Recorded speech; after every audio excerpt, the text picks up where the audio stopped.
in those days, radio was king. Okay. I mean, even this pre-MTV, even it was the audio experience. And if you got on a roll and you had a certain style, which every band certainly does, suddenly there was momentum involved. So if you had a big hit, they were going to play your second one. They're going to add that Right. record, and then they're probably going to. So you could get on a roll that way, and that's what we all did. We all tried to do.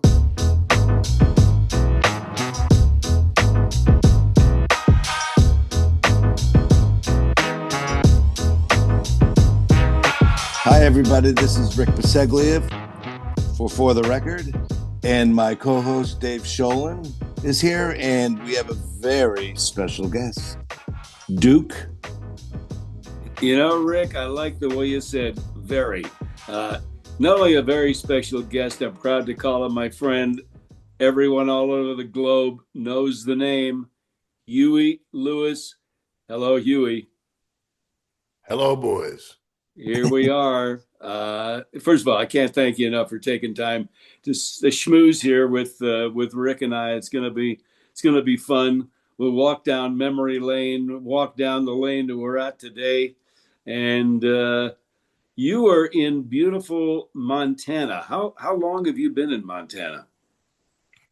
Well, let's see. I've owned my place here since 85, maybe 86. Okay. Yeah, but I live here permanently now for he's probably 30 years now. Boy, Northwest. We're both in the Northwest together. Yeah. One of More the cheese, less rats. what was that again? I want to write that one down. What is that? More cheese, less rats. That's fucking cool. I love it. All right. Well, listen. We a lot of things we want to talk about today, but let's start off with the most important. How is the fishing? You've been doing a lot of fishing. Fill us in. Yeah. Fishing's pretty good right now, to be honest. This is perfect. I mean, the good news is fishing is pretty good right now. The bad news is it'll be over in the mid-July. There's too many fishermen and not enough fish, to be honest. Uh, Really? they if fly fishing has become super popular, and um, and for a lot of reasons, the fish aren't protected well enough, in my opinion, and in a lot of people's opinion. So I spend a lot of my time on conservation, trying to advocate for the fish. Too often Mm. times, fish wildlife and parks people advocate for their constituents. They worry about the fishermen and not the fish. And of course, without the fish, we have no fishermen. So yeah, I spend a lot of time working on that, to be honest.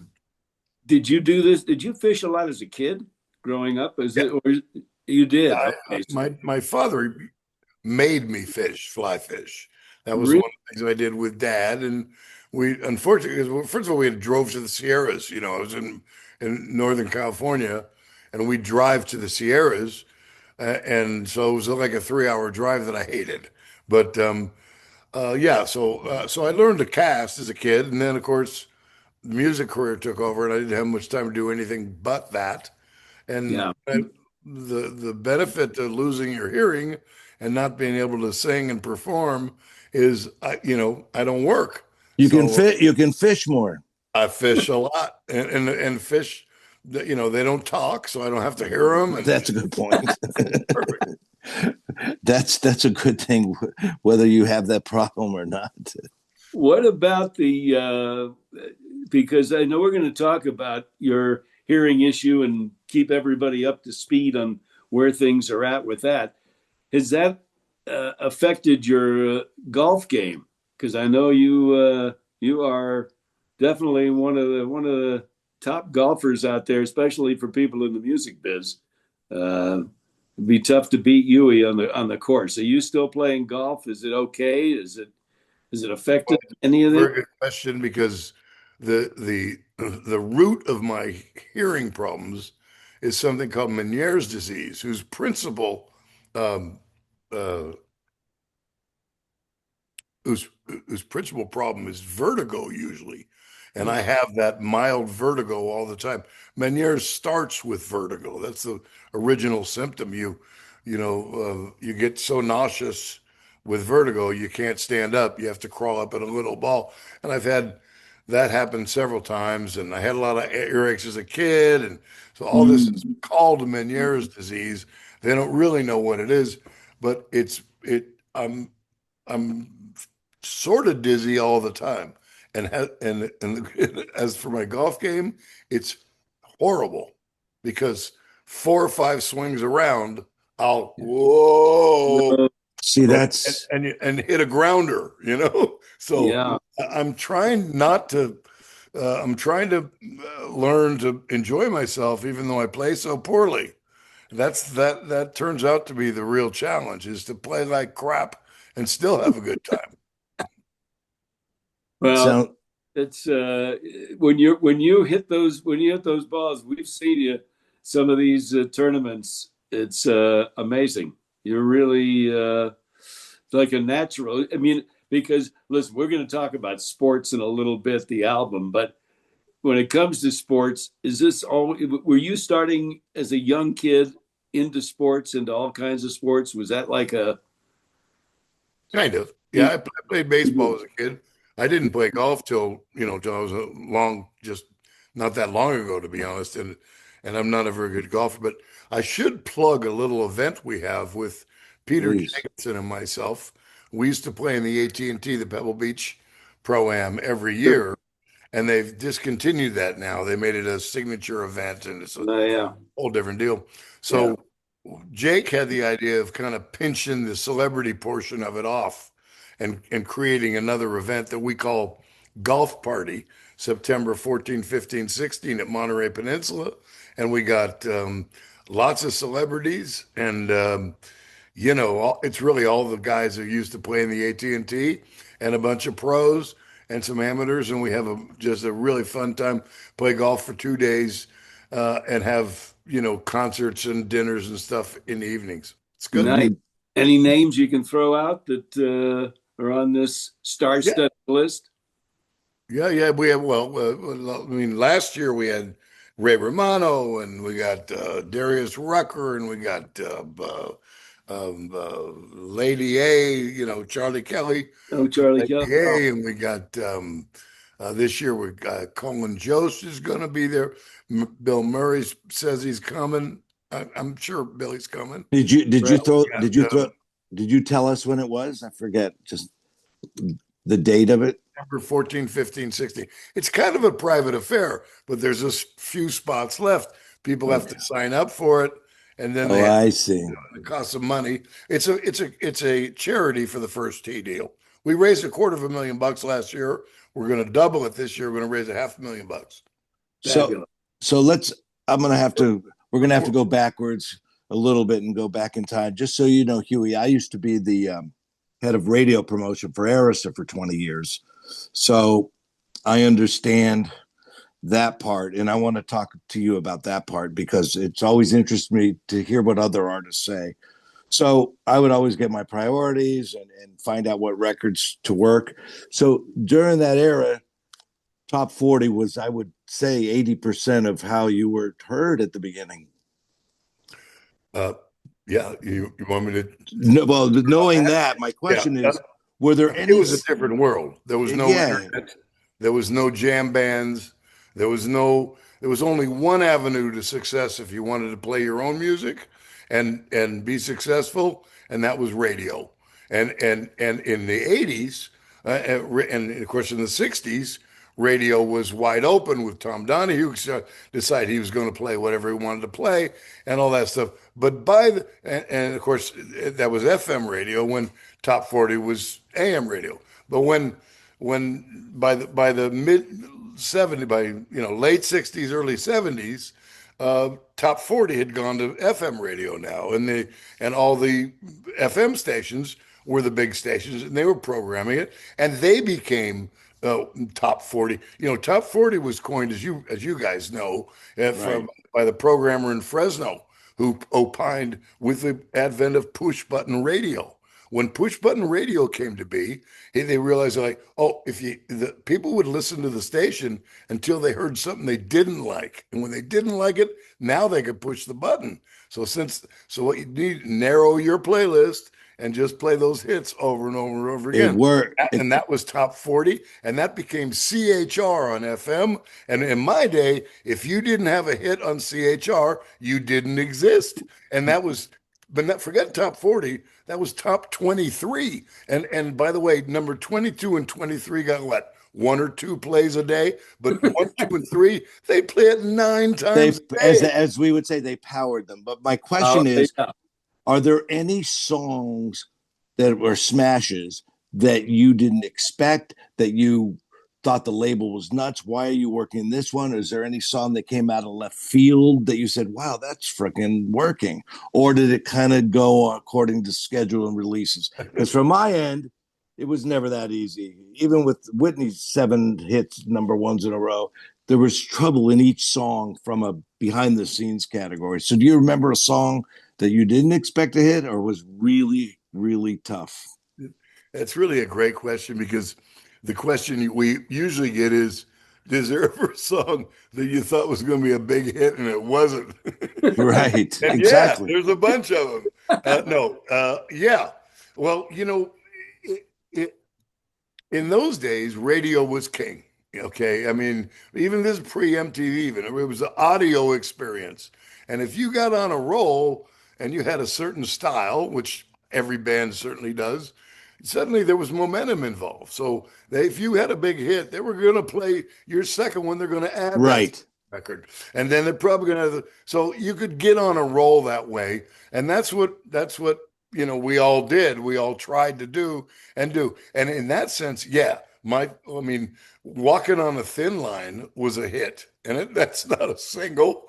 I mean, but so we did have some songs that became kind of top 10 hits that wouldn't have been had we not had, 4 or 5 of them before. Or there was like sometimes a B-side ended up being like a throwaway, and that ended up being the bigger of the songs. Yeah, true, but that usually occurred. But by my time, by 83, There were 84, no this B-sides, stuff right? was analyzed, man. I mean, this Yeah. stuff was just, they had it distilled down to a small little science. And so, they knew which ones to go. I mean, they kind of messed up on my first record. Do You Believe in Love was a hit for our very first record. And the second single they came back with was Hope You Love Me Like You Say I Do. And it died because it was a ballad. And the third one was Working for a Living. And because the second one had died, Working for a Living only got to like 20 and died. But had we, so strategy and songs and how Right. you get in that top 23 was everything for us. And it was an audio experience. And it's difficult sometimes if the first is a smash and the second isn't. No shot to our program director on the screen here. A lot of times they would say we're not doing the third single. So to even have a third as the hit after the second didn't make it is an accomplishment as well, and a rarity. Well, Well, Huey knows. that's Go what ahead. Go ahead. Sorry. I was just going to say. Working for a Living is a classic example that never was a hit for us because Wow. yet it's been covered a bunch of times by other people, Wow. and was a staple in our set, and it was one of our big songs. But it the strategy wasn't correct, and it Right. was didn't so it never was a hit. No, you did. You brought it back with Garth Brooks. You and Garth singing "Working for a Living." That was great. What a great idea. It was good, and yeah, and Phil Vassar did a great job on it too. Actually, he covered it real good, and Yeah. and Johnny Lee cut it, and Yeah. Yeah. bunch of people cut the song. Yeah, I Great know. song. Well, before we jumped on for this podcast, I was on the phone with your former manager, Bob Brown. He made sure to say hello. He says, "Tell Huey, send him my best." I said, I will do it for sure. And the reason I bring that up is because that's when I first got a chance to hear the band. It was thanks to Bob, who was managing Pablo Cruz, as you know. and said, "Come up to the house." And it was me and our program director at KFRC at the time, Les Garland, who went on to 2 years later found MTV with Bob Pittman. But so he plays us this cassette. I've got this band. No, I'm working with Pablo, but I got this band. I want you to hear them. See what you think. And it was like instant. Every I remember. I can't remember the songs. I know what I heard was it was like telling Bob, "Where's your pen? Where's the contract? This is like a true no-brainer." It was great. Do you remember any of the songs on that little cassette that Bob played at all? I mean, may not, Yeah, but probably it was probably 3 song cassette. Probably had They All Come to Susie. oh, I Um, think you're right. Yeah. Another one was called Annie Don't Lie, and another one was called Now Here's You. That was Bob's favorite. Was Now Here's You, Wow. and I think we had one more. Let me think. Maybe I don't know. Their first original songs and stuff. Yeah, but as you know, Bob is he can be what's the word? He can be insistent. He's hard to Yeah. say no to. He can just bowl you over. Well, he's a manager, you know? And That's those demos aren't that good. I'm telling you. That's right. That's funny. but you could hear everything and you just knew this was just a band ready to explode. And when you mentioned "Do You Believe in Love" and songs that get played an awful lot at KFRC, we did turn that into a power. It sounded great on the air. It was a great song, and I hope you love I me have like a I story. do. Same thing. Yeah. I mean, I remember the day you played it, Duke, you on Really. RC, and we heard that the record had been added, and we went, wow. And it was a KFRC, which was obviously our big station. And so we convened at my house. We got the band, got the house, because we heard you played them on Tuesday between 2 and What? 6 p.m. Yeah. And so we got there at 2, and we figured we're just going to wait around till you play the record. Well, it was like 2:15 or something, and you came on and said, "Here's a new record by a local band from Marin County, Huey Lewis, the News. Do you believe in love?" And you played the record, and I remember 2 things distinctly. Number one, even though we'd produced it ourselves and listened to it a million times and worked on it and everything, it sounded like somebody completely different. I knew it once that it sounded like a hit, and it Yeah, sounded like somebody else. It didn't even sound like us, and it was very funny. And of course, it was all the compression in your station. Right. It was Oh just yeah. kicking ass there, and those records. Nothing ever sounded as good on radio as those big top 40 stations. Like KFRC. Yeah. Well, we had an incredible engineering department. A lot of that is true. I mean, hearing a song and then hearing it come through with all the bells and whistles is like, wow, it's a whole different. I mean, it's actually sort of distorted, right? I mean, Yeah. the Leave Love starts with a clavinet, which goes bonek gong gang gang gang ba da bo gang gong dang. And man, it on the radio station that went it was just amazing. It made this clavinet sound like it was enormous. Well, interesting you mentioned instruments because obviously you and that harmonica, it's harmonica is something you do not hear very often. You wonder why. It's really great. You're awesome. When did you start playing? Was that as a kid? Were you or you just pick it up? Yeah, no, as a kid. Um, It's funny, right? I'm showing my age when I say clavinet, right? Yeah, Nobody yeah, plays clavinet anymore. They got machines that samples clavinets and stuff, but we use the real clavinet. It's funny. wow. But yeah, harmonica. I um, let's see. I was probably I can't. My parents got divorced, and I went away to prep school, and my mother leased out a room to a folk singer called Billy Roberts. He wrote "Hey Joe," and Oh wow. And Wow. this was in Sausalito, Marin County, it's not the 63, kind of thing. 63, 64, but no Grateful Dead or hippie stuff or any of that. No Summer of Love. It was a folk scene. Jefferson Airplane were a folk band. Yep. That's where all this came out of, folk. People forget that. But Billy Roberts was a folk singer, and he played a harmonica with one of those braces. And my mother rented him a room, and he gave me a bunch of the old harmonicas. So that's where I got the harmonica. And I had taken a few guitar lessons with my dad, and a long story because he had visitation privileges, and one of the things he did is sign me up for guitar lessons. He would take me for guitar lessons, and we'd hang out for the day.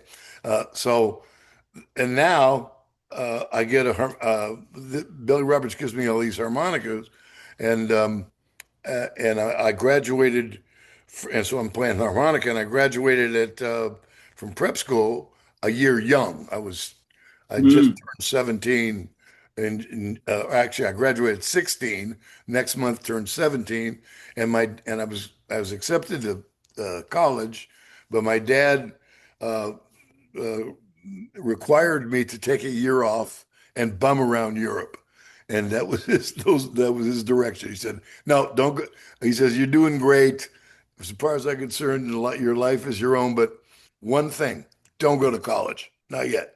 He says, "I want you to take a year off and bum around Europe." So I had all the harmonicas, and I just played like for a year solid, hitchhiking on the side of the road, playing, busking in Europe Mm. and Hyde Park and Morocco and Thessaloniki and Greece and Amsterdam, and I just played harmonica. Then I came after a year. I took a year leave of absence from Cornell, and then when I came back, I to resume my freshman year at Cornell. Day one, I walk into the engineering quad because I'm in the engineering school, and I look around and go, "This doesn't look like as much fun as busking in Amsterdam." And It doesn't so sound like that I, either. So, I'd had everything before from prep school, so I just sort of coasted without barely going to class for a year and a half till it caught up with me, and then I dropped out and moved back to San Francisco. boy, uh, can we fast forward a couple of years to get to the biggest album of your career? And you may or may not remember. I'm sure you do. That event at the during the Gavin, when the Gavin magazine and I was there, we had the 25th anniversary of the magazine happened to coincide with a meeting of the National Association of Broadcasters. So everybody, I mean, the industry was in San Francisco, and we were at the Fairmont Hotel. No one really had got a chance to hear the album Sports, and here you were on stage in this little banquet room, preceded by a one of the legends of the music business, Clive Davis, giving a speech, and then you came on and performed Sports, and the room was blown away for the people that remained and were hanging in there, and a lot of them were for sure. When you were recording Sports, did you at that moment, while you finished, maybe wrapped up the last session, and said, "Man, we've got something in the can. This is going to be an absolute huge," or are you wondering how is this going to be received? Or did you really feel positive this is going to be our home run, which it was? Oh, all really good questions. I try not to be long-winded, but it was a process. We produced our sports ourselves finally, and Bob went to bat for us on that.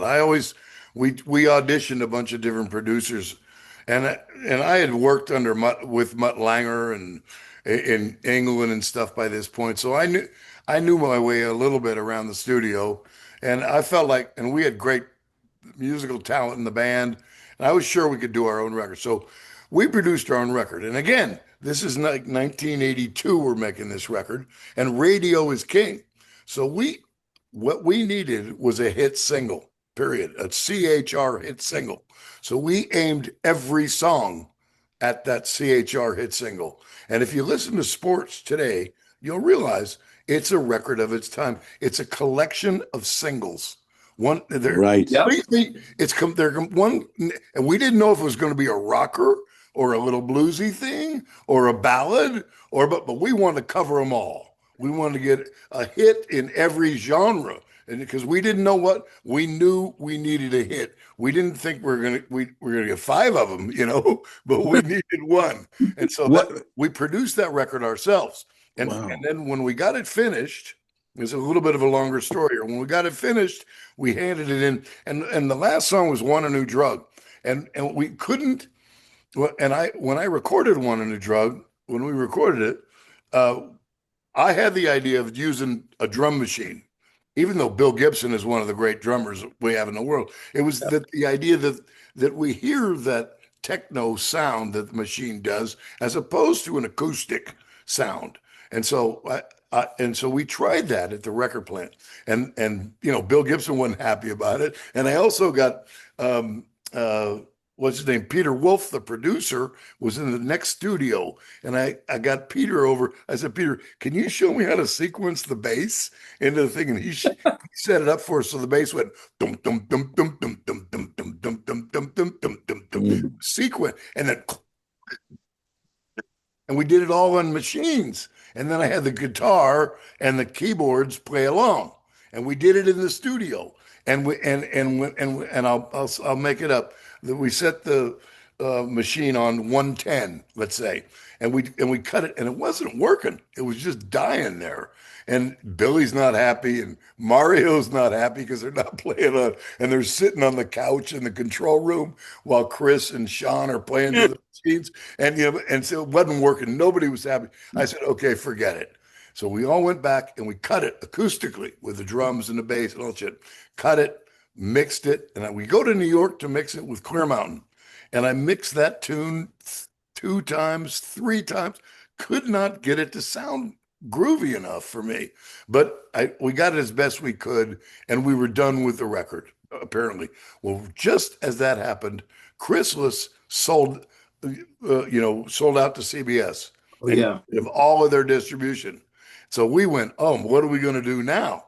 We can't hand the record in because we didn't know who was going to be working it, Working it. what Yeah. CBS or any of that stuff. We didn't know what was the, so we just hung on to the record and we hit Mm. the road because we had to pay the bills, and we did what we called the Working for a Living tour, and we played all these clubs and stuff. And then about 3 weeks on the road, after a gig one night, I said, guys, let's play the record and see how it sounds. We'd been working on it for months and now hadn't heard it in 3 weeks. And we throw the record on, and Want a New Drug comes on, and I go, it's not there, man. We got to recut it. And so Yeah. we went back to the studio and we recut Want a New Drug, Heart of Rock and Roll, Walking on a Thin Line, Bad is Bad, cut them all to drum machines. And instead of 110, we turned it up to 112. And now suddenly it just popped.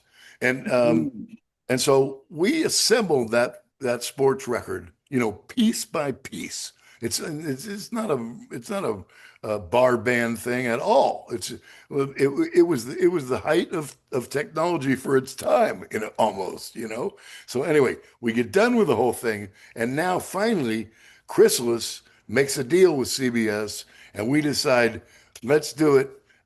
Let's turn in the record. So we turned in the record, and then we had a playback party at the power station. I'll never forget it, with the new people from CBS.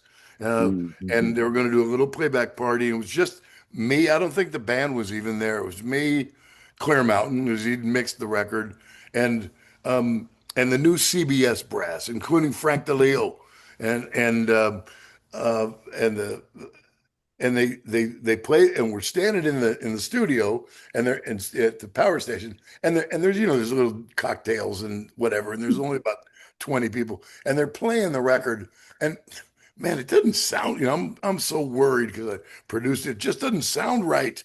I'm going, I don't know, and I'm worried about it. It doesn't sound. I'm the woman, and I'll never forget Frank DeLeo. And I go, I'm not sure it's soundable thing. And Frank DeLeo with a big cigar. He goes, you know what, Huey? I think you're going to be okay. Yeah. Did you And did I'll never forget that. I'll Yeah, never he's forget it. classic? no, Did the title, did radio hassle you did the title get in the way at first? I want a new drug. Yeah, the single was released called "I Want a New Drug Called Love," Oh, that's in parentheses.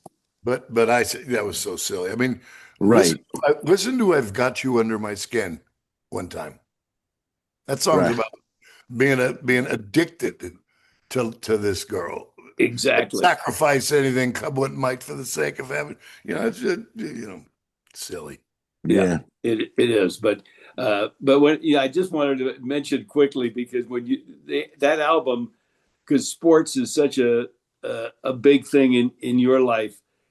What was it back in the day when it was almost a guarantee that if you came out and sang the national anthem with the band at a Giants game or a San Francisco 49ers game, it was going to be a W. They were not going to lose. It was like the guarantee. I can't remember a game where you did sing the anthem and they lost. Well, that's great, fortunately, nobody's really kept an accurate record of. May- But oh, that's a but spin. I remind you that in those days in those days, those 80s, the team was pretty good, so Yeah, it's they true. won a lot of games. True. But yeah, that's I had a funny thing with Rick Sutcliffe, is a buddy of mine, and he's a Cubby, as you know, Sure. and and and Eddie Vedder's a big Cub fan, and Pearl Jam. And his bass player Jeff Ammett's a good buddy of mine, lives up here in Missoula. In fact, I'm having dinner with him tonight. But and Wow. so and Sut says at one point, Sut says to me, he says, and I'm playing golf with Rick Sutcliffe and Bruce Bochy in San Diego, and I go I say, you guys want to play this Friday or whatever it is? And Seth goes, oh, I can't. I got to go back to Chicago. It's Fan Appreciation Day. I said, what? He said, yeah, everybody gets back, and the fans, and we sign autographs, and we do all this stuff. I said, oh, that's nice. You do that? Yeah. He said, is Eddie Vedder going to be there? No, no, he's not. He's not. He's not. Eddie's not going to be. I said, "Hey, doesn't Eddie have a ring? Does he have a ring? Yeah, yeah, yeah, yeah. He has a ring. He's pals with the GM. He said, yeah. Uh, I said, no, has he sung the anthem up? No, no, no, he didn't. Never sang the anthem. I said, Boach, how many times have I sung the anthem for the Giants? But I said, where's my ring? Yeah, because you sang, I mean, you were singing way past the 80s into, whatever. I mean, and the Giants were We, kicking butt. we, So, they always let us pick our games, and Right. they were either opening days, oh, yeah, yeah. or they were playoffs or always important games. I mean, the Giants has to run into John Bon Jovi every once a year, when they played the Giants. But Oh, at our place here, or I'd be there. But yeah, we Giants and the Packers saw them a lot.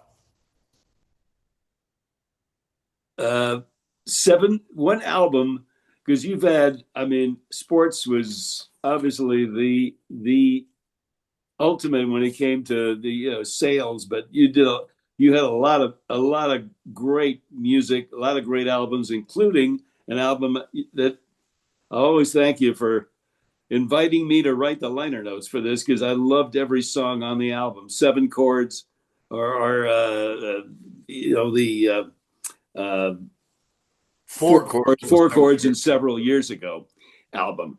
So those songs, which were back to the golden age of rock and roll and R&B. Growing up, what was R&B kind of your wheelhouse? Soul, was that pretty much where Yep, your yep, taste ended? yep. That's it. I mean, we listened to KDIA a lot. Remember KDIA and Johnny Morris, and Yeah. he played Rance Allen's. For anybody out there, you get a song called uh, "Ain't No Need in Crying" by Rance Allen. It's one of the greatest records you'll ever hear. And it was a smash on KDIA. They'd play it twice, play it back to back. Johnny Morris, oh, Johnny Morris, can you do it twice? And he'd play the record again, you know. And but yeah, we love KDIA was our thing. 'Cause, you know, we grew up in the Bay Area, so when the psychedelic stuff came, it was I was always listening. We had to find our own thing, and the psychedelic thing was kind of imported a little bit somehow for us. And the common thread in all the guys who play in my band, of our band, was a bend towards R&B stuff. You know. Interesting. So on the Power of Love, that was number one before the movie was out. Yeah, yeah. Actually, it was number one the week the movie came out. Uh, That's good timing. That, I guess the strategy worked in that. So then you kicked the song re-kicked the movie. That's exactly right. And Bob Zemeckis will tell you the same thing. It was really interesting because when we cut the song and we mixed it, and then we released it as a single, MCA released it as a single. It wasn't on our label. I I mean, we're see. on the Christmas Records on it. Right. They released the single because they bought it, and it got most added first week. It was just like forget about it. Second week, boom. So and I think it went to number one in 9 weeks, and that was some kind of a record. It was real quick or whatever. But Zemeckis points out that the fastest any movie has ever gone from the end of principal photography to the release of the movie was Back to the Future. The end of Mm. because the end of principal photography and then the release of the movie was 9 weeks apart. And he said, and the reason that was is the movie company was screaming at him, "Get that film out of here, out there! The song is a smash." And we were a bigger deal than Zemeckis, even than Spielberg, really. And that's we're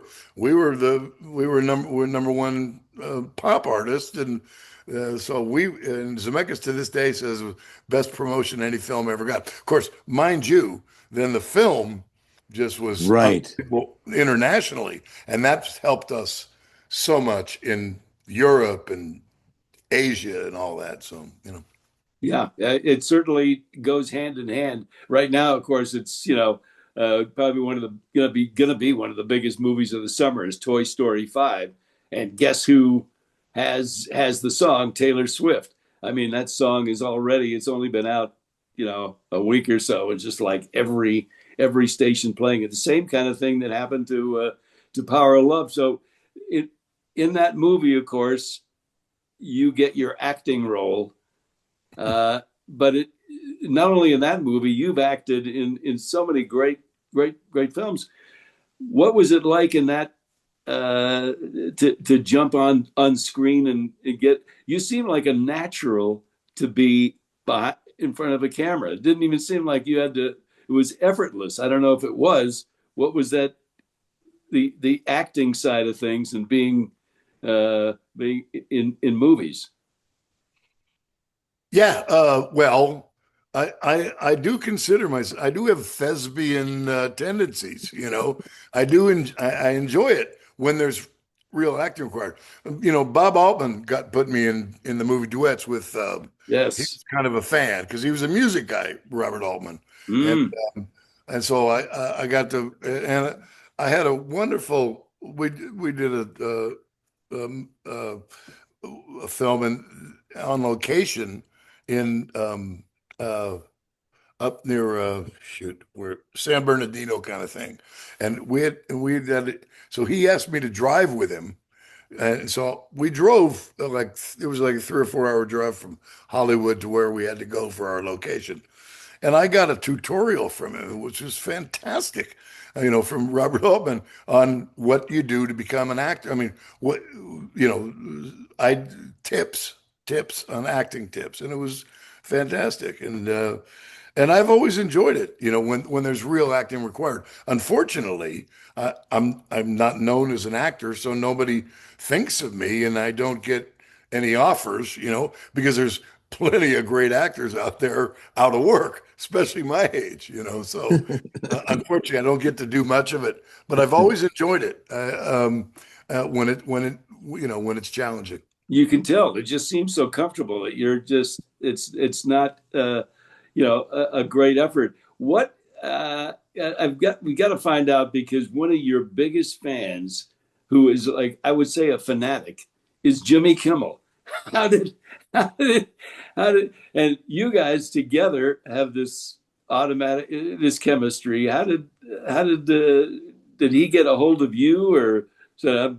How did you that You know, uh, combination come the together? first time I ever met him, I didn't know who he was, right? I'm not a big TV. Well, and Oh, then he was at KRQ, right? So right. in those days, and Right. I didn't know. All I know is Bay Area stuff. We hated LA, man. We tried to stay out of LA, all possible. But that's the thing I'm proudest of, really. And our whole deal in our day, we produced the stuff ourselves in Marin County, homegrown, and had hits. And in those days, nobody produced themselves, and especially everybody went to LA, and you Yeah. know. So I'm very proud of that. But anyway, so I didn't know who Kimmel was. I played this show in Los Gatos. The what is it called?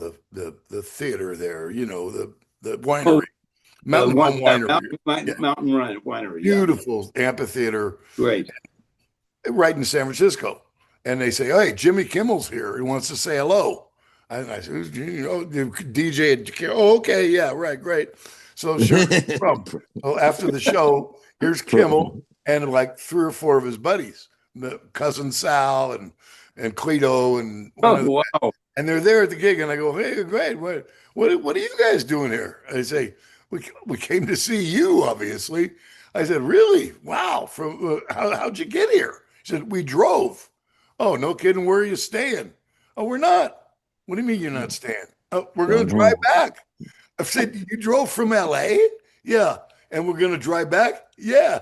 I said, "God, that's crazy."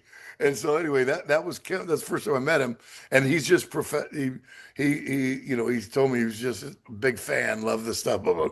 So now when he gets his TV show, he has me on the show, and I get on the show, and he goes, "Where do you live?" And I said, "Montana." He says, "Montana? What do you do in Montana?" I said, "I fly fish." He goes, "Really?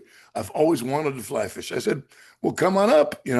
So which he did, and then he fell in love with fly fishing, and we've become really close. He's the most genuine guy you'll ever meet in Hollywood. He's just not like anybody else in show business. He's so generous and and Mm. and he's there for you, call you back, bum bum bum. He's just a real guy, special guy, I think. He comes off that way. He does come off that way. And but when he starts breaking in and doing music and doing doing doing Huey Lewis and the news tunes, it's just they're classics. And you do Uh, have a cover band out there, which I'm sure you're aware of, the Art of Rock and Roll guys. And the first time I got a chance to see him was somebody that another big fan of yours, Shotgun Tom Kelly, who has introduced you to in a couple of different venues, and we go yep. back a long ways. But uh, do you know, have you talked to any of those guys in that band? You mean the cover band Yeah, stuff? yeah, I can't talk to anybody because I'm deaf, but yeah, get into that. I know of them, and I know Sean has talked to them. Sean, oh, the keyboard player, and apparently they're quite good. And Sean, yeah, Sean says they're really good. I think there's more than one, tribute band, but you're talking about the Heart of Rock and Roll. I think they right. call themselves. Yeah, Yeah, yeah. there's a couple other ones as well, and I don't know. You know. I just hope our cover band's better than the other cover bands. That's all. That's I think My so. cover band's better than your cover band. Dave, you told me Brett has a cover band called Toast. I thought that was kind of Bread, yeah. bread's covered. Toast. One of the great names. So you're off for another fishing expedition here, or a couple of them. Is that what's in your plans? Yeah, actually, here I go to Indianapolis tomorrow because we have a musical, Heart of Rock and Roll, that was on Broadway for 4 months, and now it's Right. they're licensed it to these um, uh, regional people, and they're going to try and tour it and then get it up in Britain and all this other stuff. So the opening night for there's also junior companies, Harder Rock and Roll Junior, which is schools put on this show. It's a great musical for I'm aware. Yeah. schools because it's not politically correct. There's nobody dies in it. There's no all that kind of stuff. There's nothing really bad. It's just funny and smart, I think. But anyway, so it's PG-13 sort of, and so they're having their opening night, and I have to be there to do that. So that's tomorrow and Sunday, and Monday I do a little workshop there, and Tuesday I'm on the river guiding for a charity. I got a Mm. couple that paid a bunch of money for conservation, and I'm going to float them down the river. And then my whole family comes up, and we start fishing for a couple days, and then I go to Wyoming and fish the Green River, which is a yearly trip. And yeah, it's fishing season, so I got steelhead stuff coming up in August in Canada and British Columbia, and really excited about it. Fishing season, summertime, and a early happy birthday. It's a few weeks away. That's right. Yours is an easy one to remember. It's the day after July. So the country turns 250. You're not close to that. You're going to be around a long time, you know. Yeah. And I have no idea. I don't, you know, I I don't know. I got a lot of ailments, Duke. I'm sore. You don't want to watch me put my socks on in the morning. That's not good.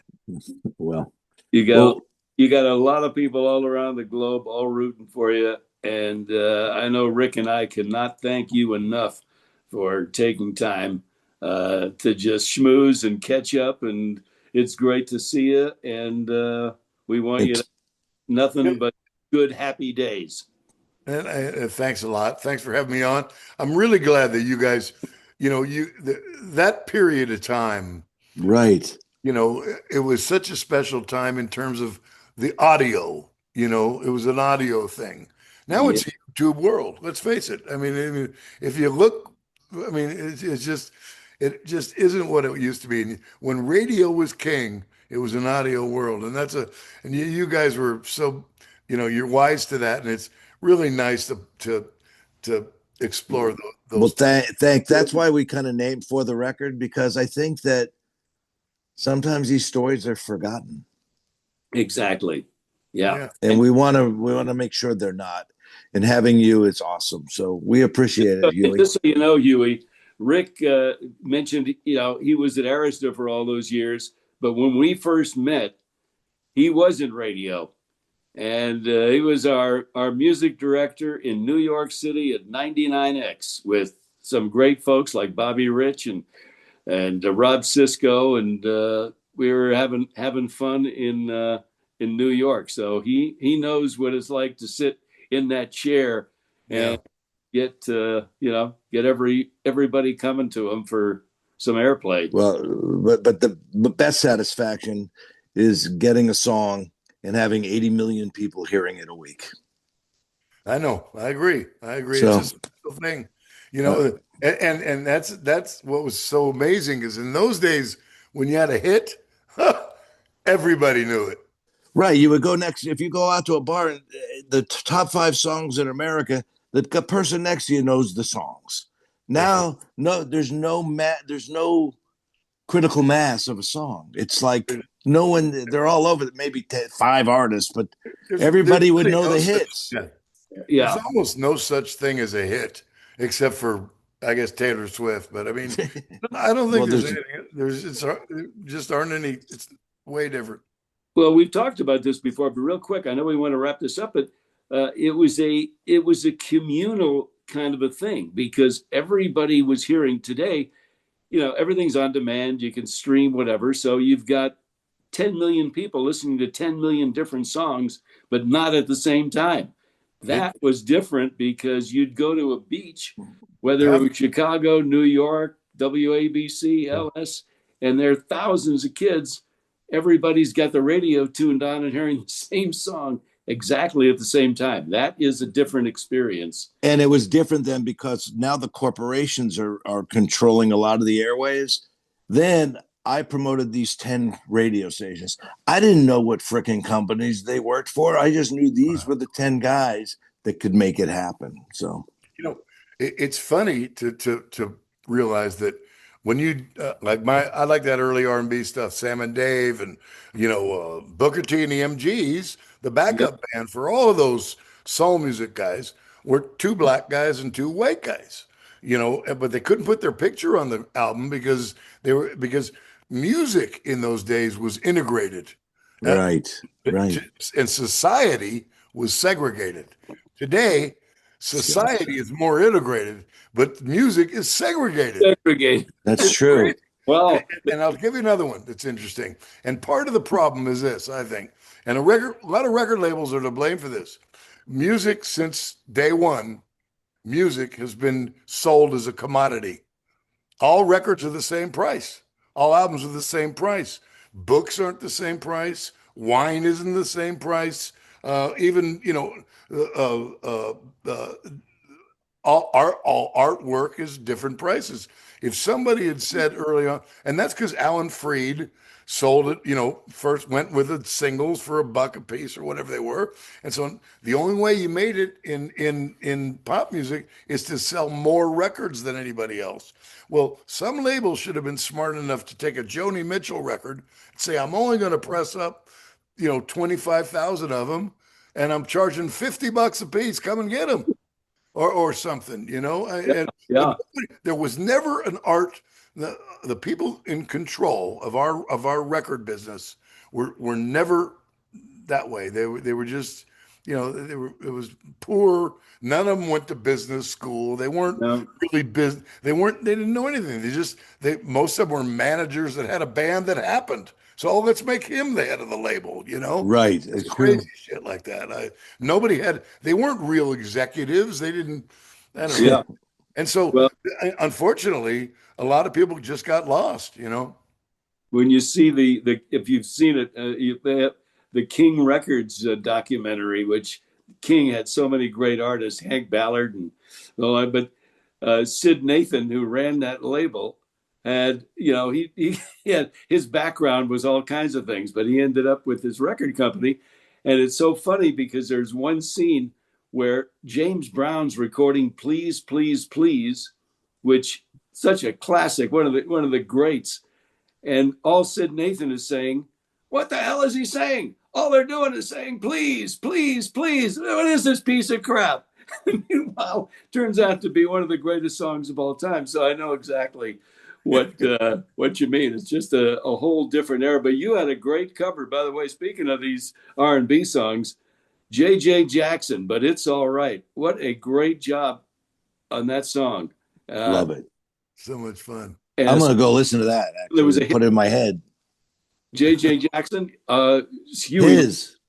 Huey Lewis's your version of "But It's All Right" is a killer. As so many others, it's just a joy to be talking with you and having you on For the Record. Is there anything as we wrap up? Anything for the record that over the years people have gotten wrong that you can That's a good question.